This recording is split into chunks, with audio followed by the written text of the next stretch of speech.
the bay. The faintest of breezes is stirring the air. Though you hadn't quite meant to, your feet seemed to stray to a street with a soul that is timeless and rare.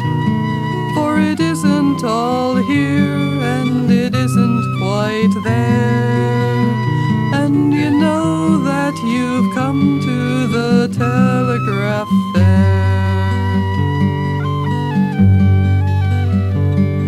So carefully view what the merchants display. The potters and weavers are showing their wares, as ancient yet new as the jeweler's array. A ring for your finger, a clasp for your hair. The people don't change, just the clothes that they wear, as the centuries pass at the Telegraph Fair. The street fills with song as the afternoon wanes. A guitar player tunes with the greatest of care. The bell tower chimes its familiar refrain, that a tin whistler turns to an old Scottish air. And the coins fill his hat, but the dollars are rare. It's another slow day at the Telegraph Fair. There's a man in a doorway who catches your eye. His jacket is dirty, his feet almost bare. He steps out before you as you're passing by, and he asks if you've got any change you can spare. But you look somewhere else as if you didn't care, and you quickly walk past at the Telegraph Fair. The wind turns to chill as the sun settles low. The sidewalks grow colder and older and bare, for the merchants are closing and packing to go, and you've lost that enchantment and kinship you shared. Now the memory fades as you homeward repair, but someday you'll return to the Telegraph Fair.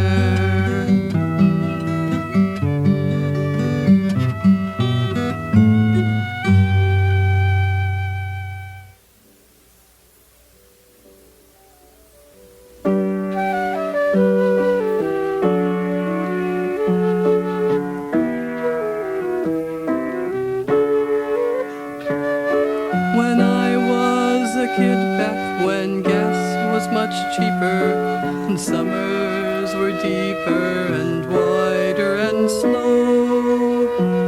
We'd pack up the van for a holiday's driving, arriving as soon as we'd go to the dark northern forests, the Mexican beaches, through reaches of green hills we'd ride, and all Arizona's hot sands our van took in stride. The world passed our windows at leisurely paces, familiar sights, places that we'd never been. We'd play games with the road signs and sing rather badly, and Dad would recite Gunga Din. But for kids in a car is a sure road to trouble, redoubled the longer the miles. Then Dad would drive nights while we'd sleep, for a while.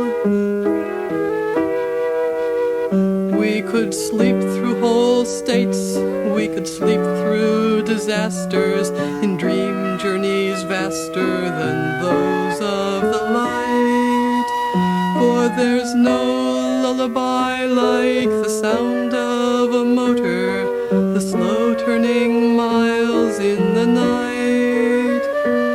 A night filled with halfway glimpsed gas pumps and diners, defining the edges of sleep. Till dawn, like a slow stalking cat, past the windshield would creep. Then we'd wake up to mountain peaks framing the sunrise, or open our eyes on a canyon of stone, or the smell of the sea and the sound of the breakers, or wake up and find ourselves home. And I could sleep soundly, secure in the knowing we're going to be there come dawn. But like the miles slipping away, those days are all gone. Now I do my own driving, and highways are longer, they pull ever stronger, but I can't obey. For long lazy summers come rarely or never, and everything's so far away. But when I was a kid, back when gas was much cheaper, and summers were deeper and slow, the world was as close as a van, and we'd pack up and go.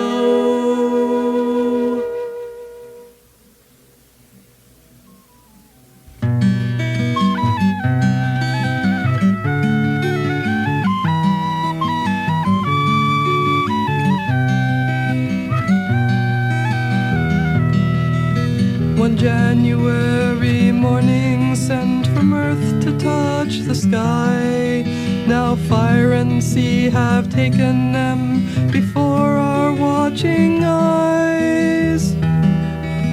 A trace of white against the blue that blossomed into flame, and just another routine flight has earned a deadly fame.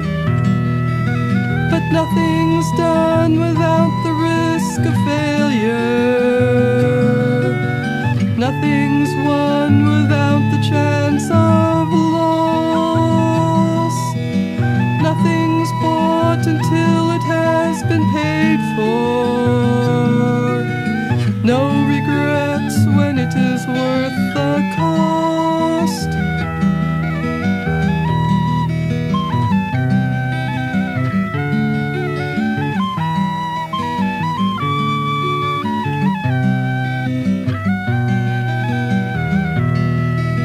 How easily we can forget the steps that we have come, and we forget how deeply we have paid at every one. Across the years we've taken ships through sea and sky and space. Wind and wave and storm and fire were always there to face. For nothing's done without the risk of failure. Nothing's won without the chance of loss. Nothing's bought until it has been paid for. No regrets when it is worth the cost.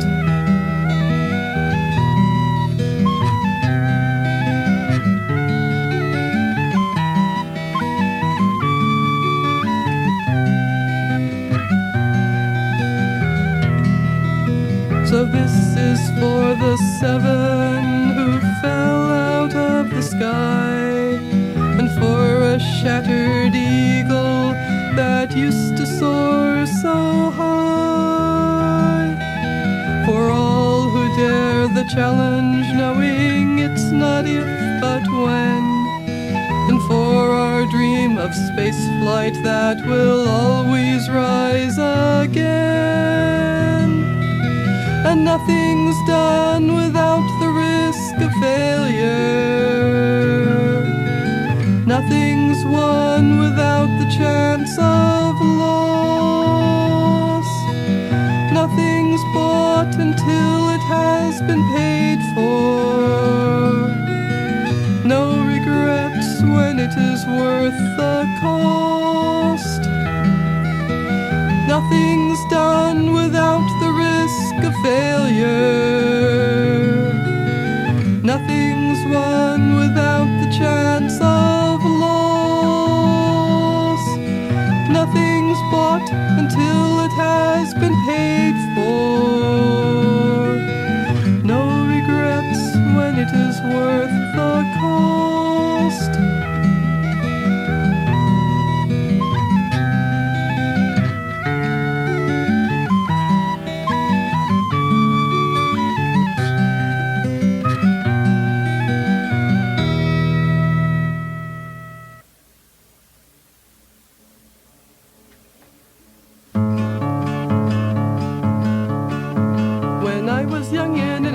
I hadn't any cares, and I only sang because my heart was light. But then the pusher called to me and showed me all his wares, and I fell and soon was taken by the night. Yes, I was young and innocent and didn't understand how easily a girl could go astray. He whispered from the shadows and beckoned with his hand, and foolishly I paused to hear him say,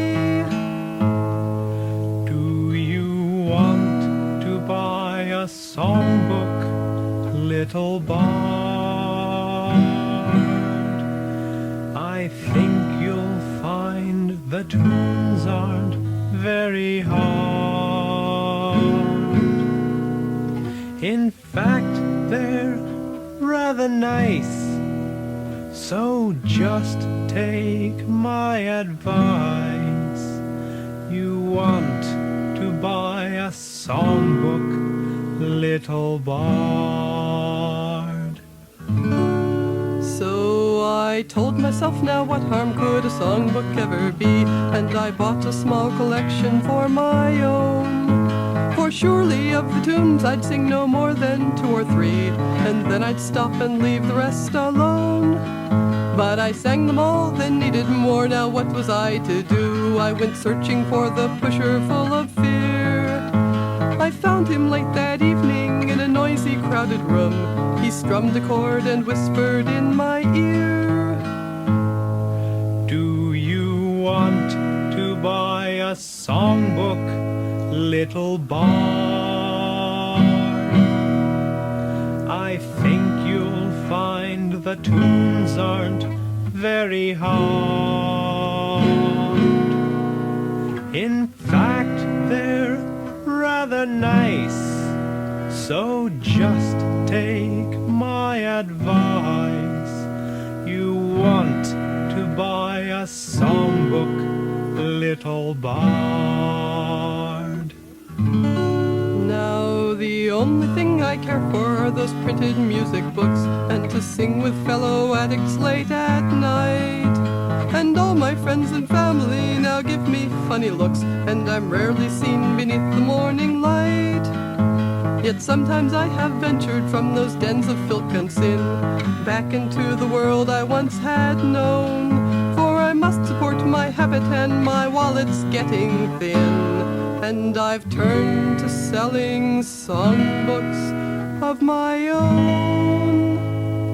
So do you want to buy a songbook, little bard? I think you'll find the tunes aren't very hard. In fact, they're rather nice, so just take my advice. You want to buy a songbook, little bard.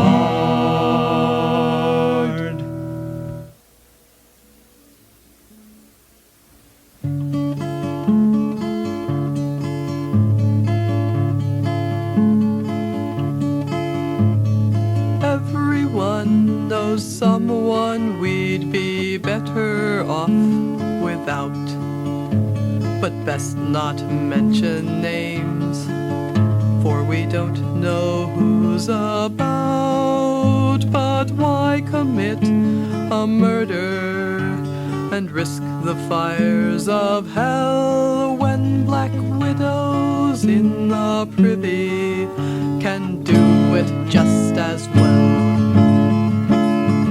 Now poison's good, and daggers and arrows in the back, and if you're really desperate you can try a front attack. But are they really worthy of the risk of being caught when black widows in the Privy need not be bribed or bought? So if there's one of whom you wish most simply to be rid, just wait till dark, then point the way to where the widow's hid, and say to him, I think you'll find that this one is the best, and black widows in the Privy will gladly do the rest.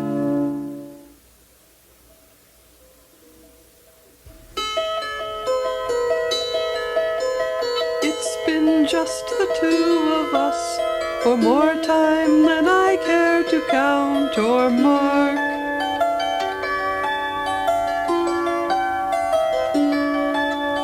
Nothing much to do while we're on board but sit and stare out at the dark of space. And your face, or what must pass for it, has grown more than familiar to my sight.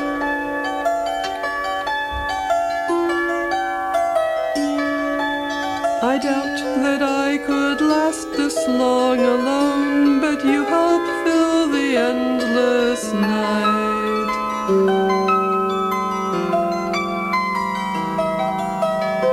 I can't quite remember now just why I'm here or what I am to do.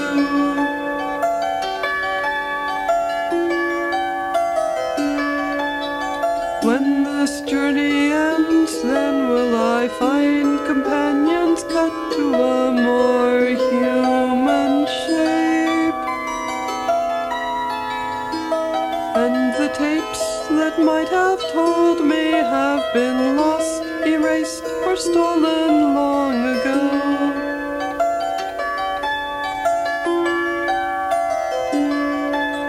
I need something to hold to, but the cost is more than all of us can know.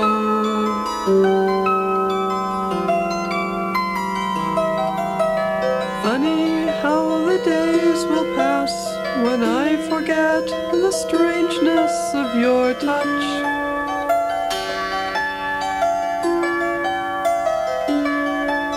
I somehow doubt that they intended quite what we've arranged, but now it's much too late.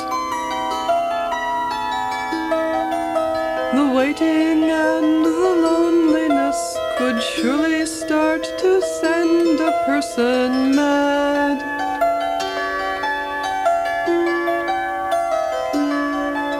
I wonder, did they know how I'd endure, for in the end you're all I had.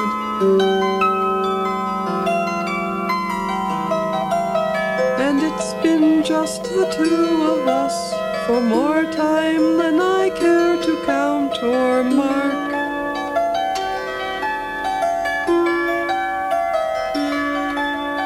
Nothing much to do while we're on board but sit and stare out at the dark of space.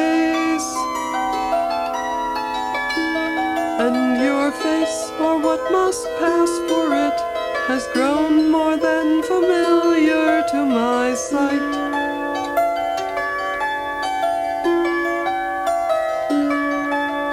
I doubt that I could last this long alone, but you help fill the endless night.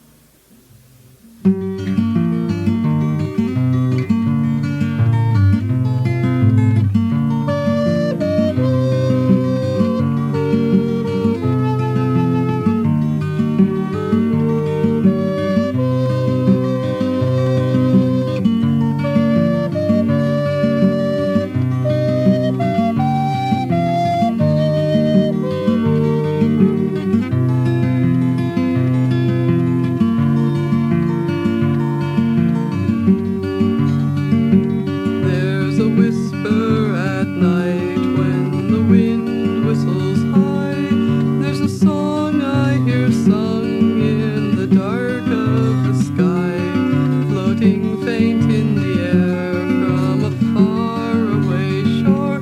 So I listen and wonder and long to hear more.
be leaving without grieving for what's left behind. My soul is rooted well.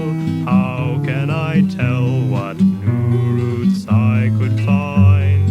I must have my hills of green, and I must have my sky of blue. I cannot leave this world behind, not for 1,000 strange and new. So farewell to you, beloved, joy in all you do. But my hills are waiting, The stars there for my taking. no other sky could be so blue. But as long as this world's turning, yet will I remember you.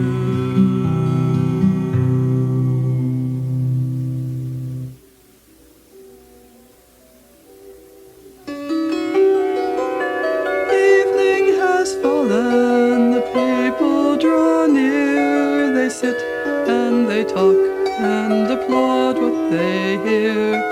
And I sit and wait as the evening goes on. I wait for the magic to come. And sometimes it happens and sometimes not. Then we must be content with whatever we got. It seems that no matter how hard we may try, too often the magic just passes us by. Oh, I remember my early days. It seemed so easy then. What are we missing? What have we forgotten? Why can't it be magic again? Then we would listen and we'd sing along to voices like legends and favorite songs. But the faces have changed, have the legends all gone? Now the crowd turns to me and they ask for a song, and I sing of the legends when evening is here, and the people sit listening and drinking their beer. And it's not what I came for, but still I will stay and pray for the magic to come. And sometimes it happens, but mostly not. What am I missing? What have I forgot? They ask me for magic and they cannot see that making the magic's not magic for me. And we plan and we plot and we try to pretend that we can create the old times again. It used to just happen, the magic just came. Somehow when you plan it, it isn't the same. Sometimes when evening has come to a close, I try to remember the faces of those who sang in that marvelous time I recall. And I wonder, for them, was it magic at all? And it's evening again, and the people draw near. They sit and they talk and applaud what they hear. And it's not what I came for, but still I won't go, for fear that the magic might come, and I'd never know.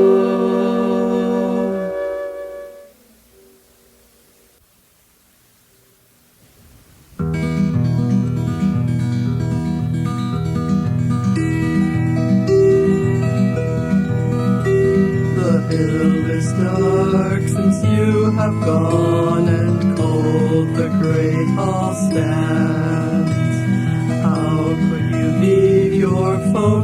kind to live in mortal lands. Oh, when you took your milk-white steed and left, where did you ride? And was that not a mortal man that I saw by your side? Will you not return again?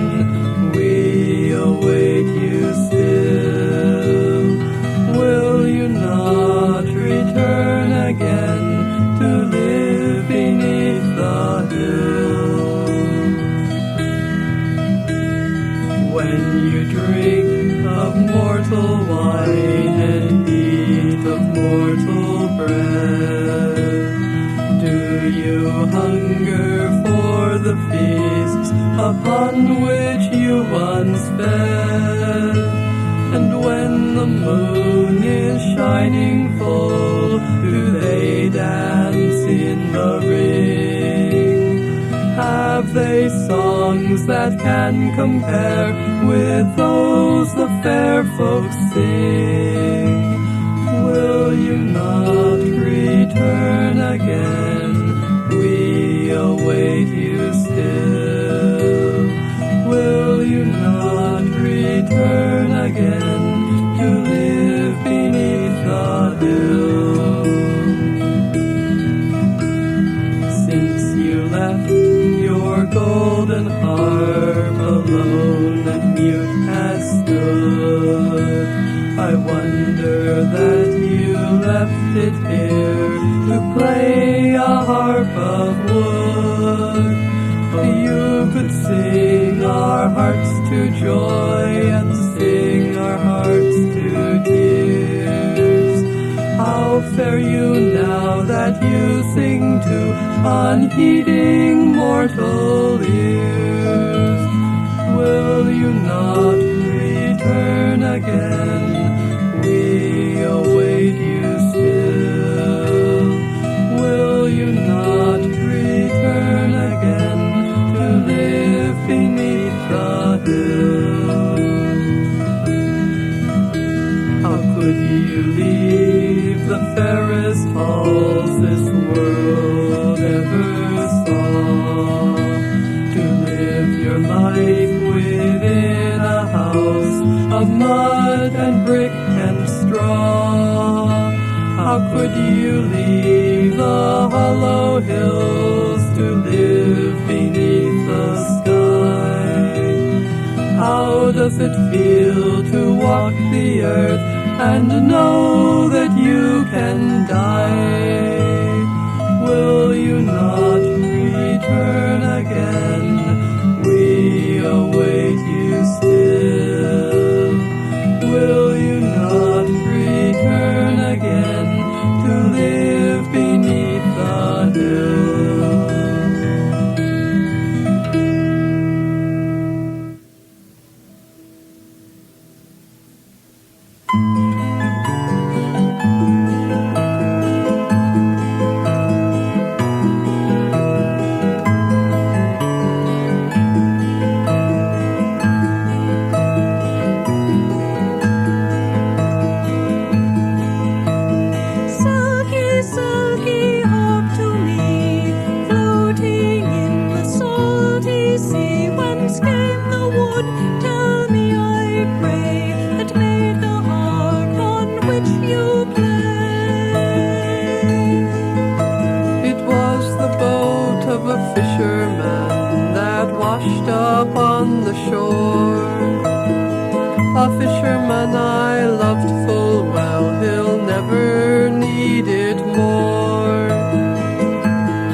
Selkie, Selkie, harp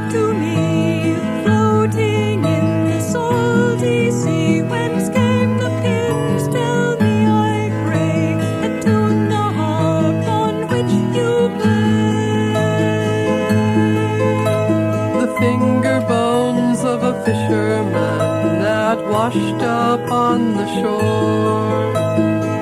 A fisherman I loved full well, he'll never need them more. Selkie, Selkie, harp to me, floating in the salty sea, whence came the ring of gleaming gold you wear upon your hand so cold. It was the ring of a fisherman, give by the maid he wed. A fisherman I loved full well, he sleeps now in my bed. Selkie, give the harp to me, floating in the salty sea. Give to me the golden band that you took from my true love's hand. Take the harp and take the ring, they have no worth to me. But I shall keep your own true love here beneath the sea.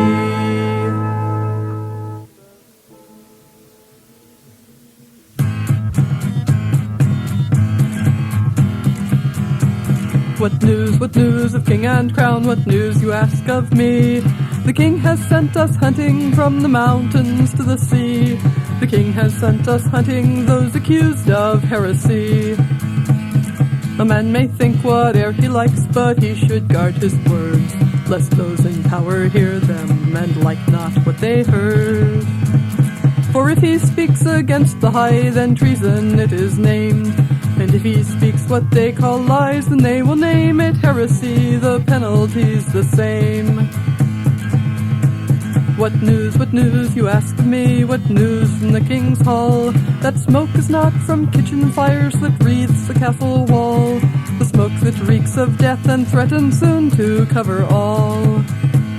Now I may think whate'er I like so long as I obey, and though my duty sickens me, it's not for me to say. For once I give my loyalty, I will not break the trust. Though I regret what I have done, the faith I swore unto the king I keep because I must. What news, you ask of me? What news of crown and king? Oh, ask me not, I would forget the troubles that we bring. And if I could, I would forget the oath I swore the king. A man may think whate'er he likes, my brother said to me, and I will think and speak my mind, whatever it may be. And though I long to do the same, I'm bound by what I swore, yet not so bound that I'd betray my brother, and I wonder now to whom I'm loyal more. What news, you ask of me? What news of king and crown?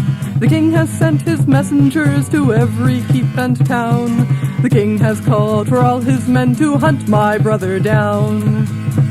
Well, the king may think whate'er he likes and call me what he will, but though I swore his oath, some loyalties run deeper still. The deepest ones need not be sworn aloud. If I must choose between my faith to house and kin and to the king who wants their death, I know which one will lose. What news of king and crown? What news, you ask of me? The king has sent men hunting from the mountains to the sea. The king has sent men hunting for my brother and for me.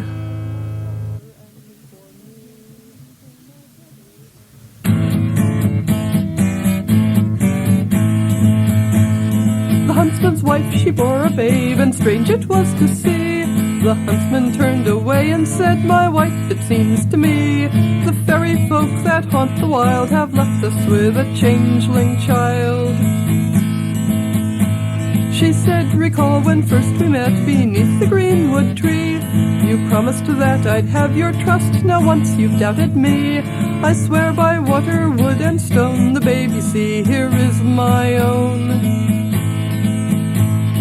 The huntsman then in anger cried, where is it you have gone? Those nights when you would slip away and not return till dawn. What manner of man was it you met that such a changeling child could get? The huntsman's wife turned pale and said, "That's twice you've doubted me. I did but go into the woods, my kinsman, for to see. I swear by sun and silver moon, the babe was sired by none but you." The huntsman said, "My wife, ye lie, I'm sure it cannot be, that such a changeling child could come from folk like you and me."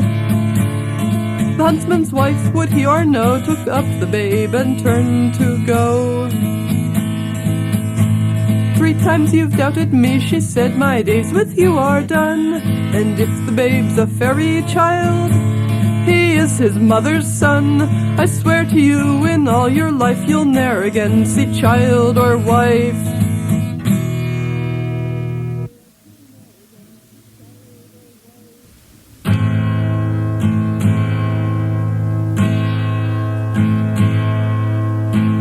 Captain, oh Captain, there's trouble I fear.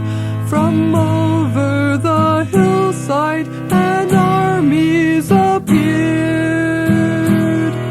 The castle's surrounded for more than a mile, and it looks like they're planning to stay for a while.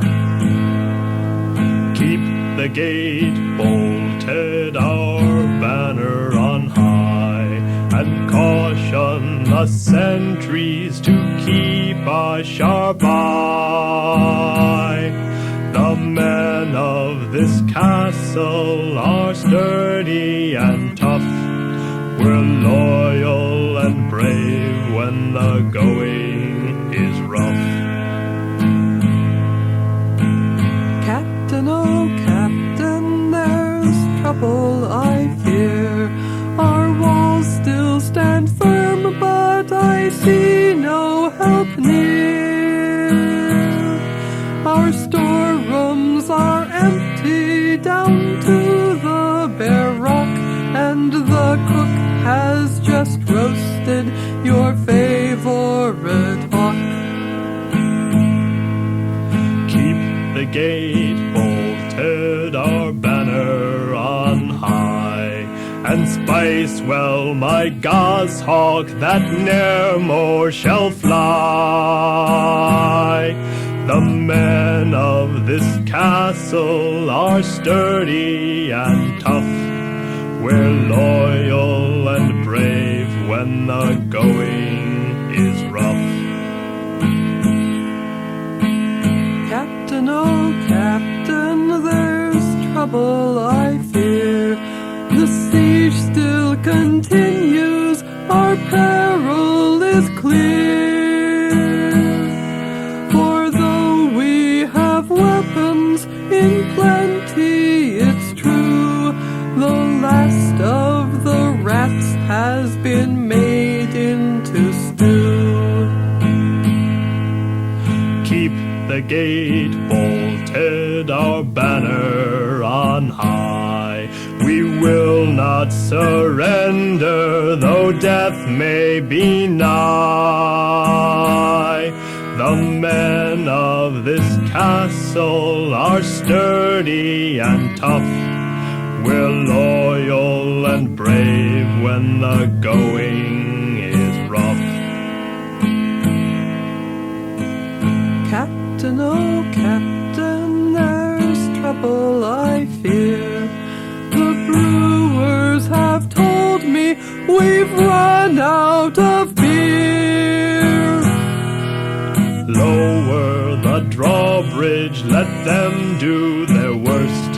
We're loyal and brave, except when we thirst.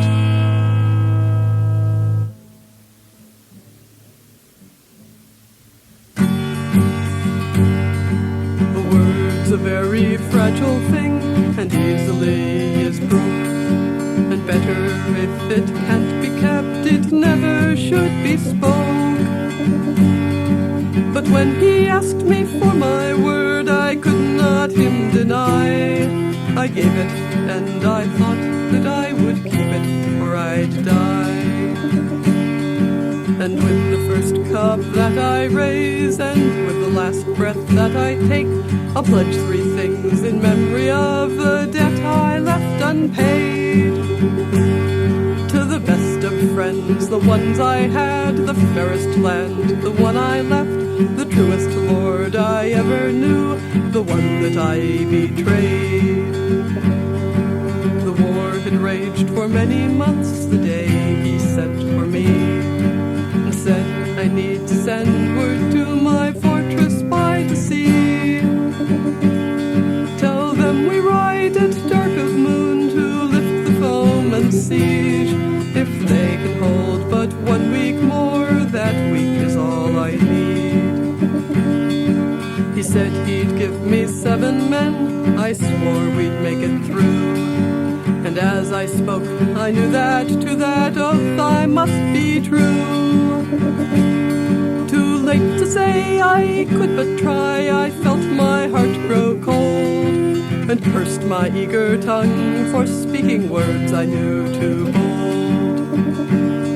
For a word's a very fragile thing, and easily is broke, and better if it can't be kept, it never should be spoke. And yet long past I'd sworn to him my honor, life and sword, so when he asked my choice was made, I could but give my word. And with the first cup that I raise, and with the last breath that I take, I'll pledge 3 things in memory of the debt I left unpaid. To the best of friends, the ones I had, the fairest land, the one I left, the truest lord I ever knew, the one that I betrayed. We rode fast and hard until the fortress came in sight. Then we rode low and soft to pass our foemen in the night. But we were seen and set upon as to the walls we crossed. When 8 were cut to 1, I fled and knew the cause was lost. So back I rode and told my lord I'd failed to reach the town, and how from far I'd seen the fortress banner taken down. He turned from me with such a look I wished that I could hide, and said I sent 8 riders out, but none survived. A word's a very fragile thing, and easily is broke, and better if it can't be kept, it never should be spoke. My fault was not in failure, 'twas in swearing to be true, and having not the courage then to do what I must do. And so farewell to friends, and to the home I'll no more see, and fare you well, my lord, for that is what you'll always be. I'll grudge you not the fate I have, nor all the lonely years. The debt is mine, though all my life I'll pay it with my tears. And with the first cup that I raise, and with the last breath that I take, I'll pledge 3 things in memory of the debt I left unpaid. To the best of friends, the ones I had, the fairest land, the one I left, the truest lord I ever knew, the one that I betrayed.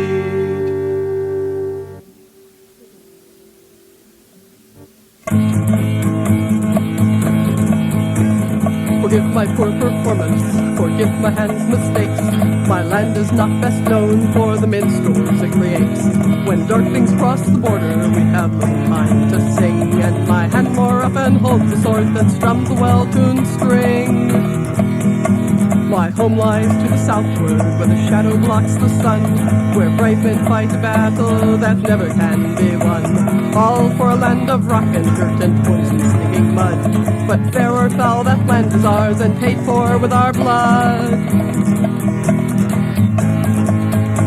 From darkness sounds a battle horn, a call to take up sword, so in the night we go to fight against the shadow horde. And when day comes, those left alive reclaim the barren dust. As for the dead, earth must be fed, we do but what we must. And now they come to meet us, to take the land we ward. Goblins, trolls, and vampires, and even they call lord. The sword is poor protection, though it be a war-forged blade, and backed by comrades brave and true, and by immortal aid. Yet we do more than bar the way of night things that attack. Yes, sometimes we can manage to push the border back. Once our fathers held that land where now humans run, and inch by inch we swear we shall reclaim our land again. From darkness sounds a battle horn, a call to take up sword. So in the night we go to fight against the shadow horde. And when day comes, those left alive reclaim the barren dust. As for the dead, earth must be fed, we do but what we must.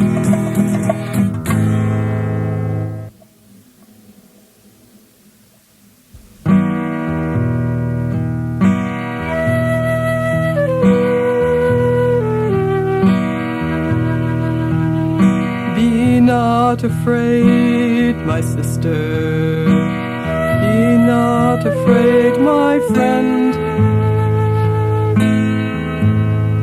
Did we not swear that we would be blood sisters to the end? Though I have changed, the tie is still as strong as it was then. As once our bloods did mingle, so let us share again. Come hold me close, my sister, come hold me close tonight. No longer may I come to you beneath the sun's cruel light. Come, let me taste the life you hold, and you may taste of mine, and we shall share eternity in drops of ruby wine. I drink to you, my sister, I drink to our blood bond. Will you not drink to seal our pledge before I must be gone? Come kiss me now before I flee the coming of the dawn, and we shall be blood sisters until death and beyond.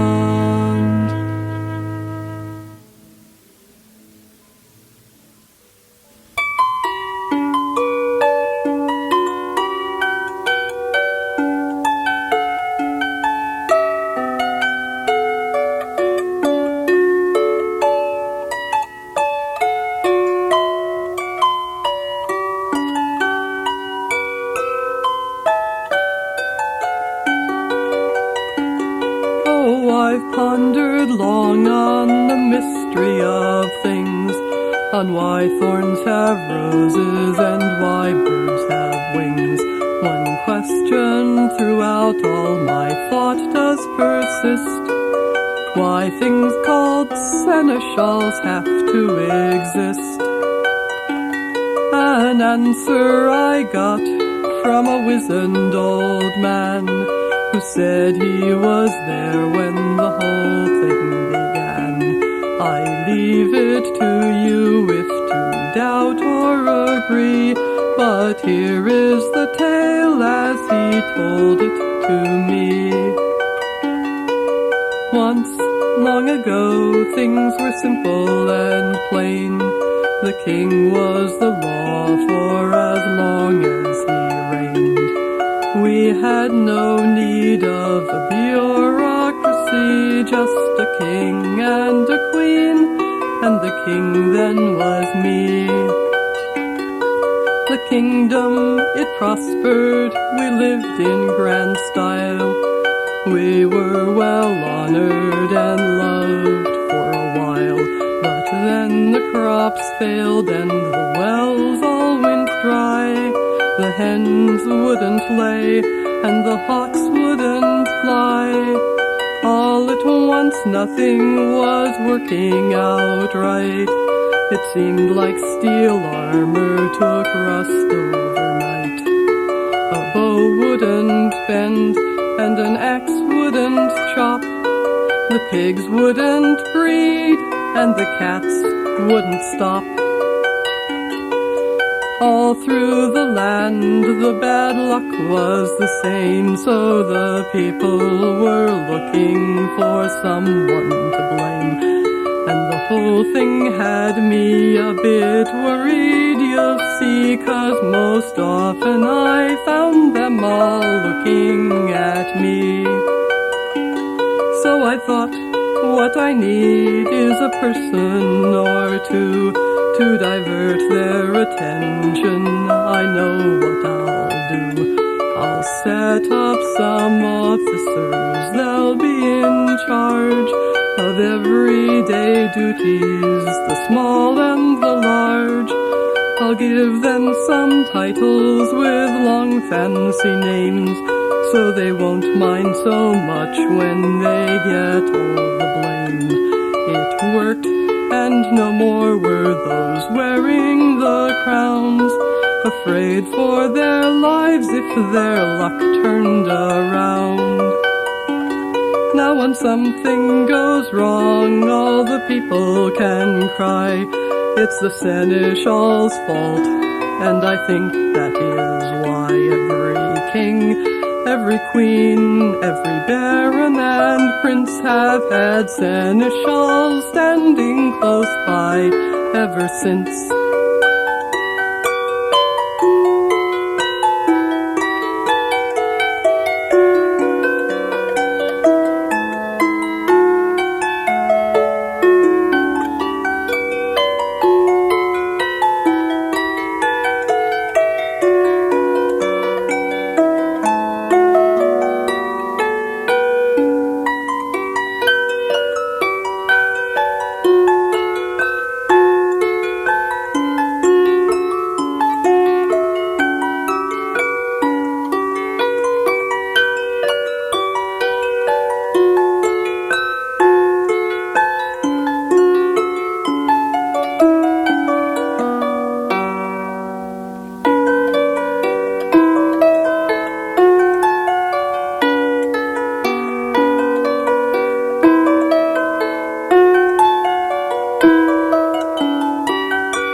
My king in battle slain, and I, your herald, left behind with those who must remain.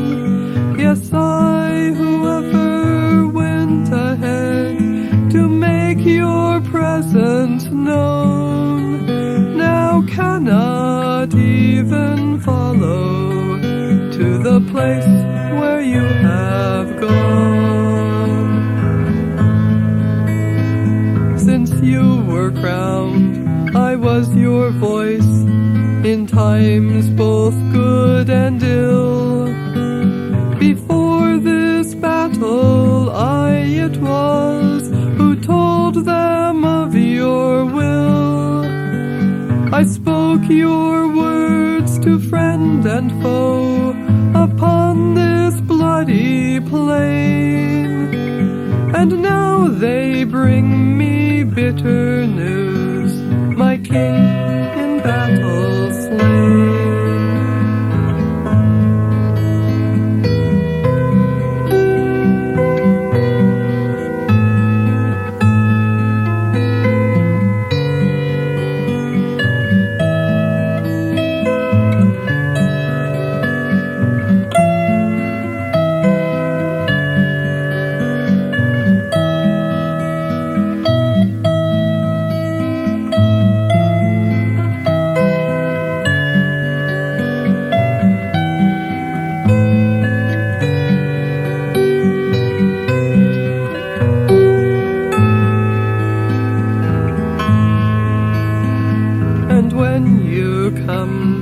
Judgment now, who will announce your name?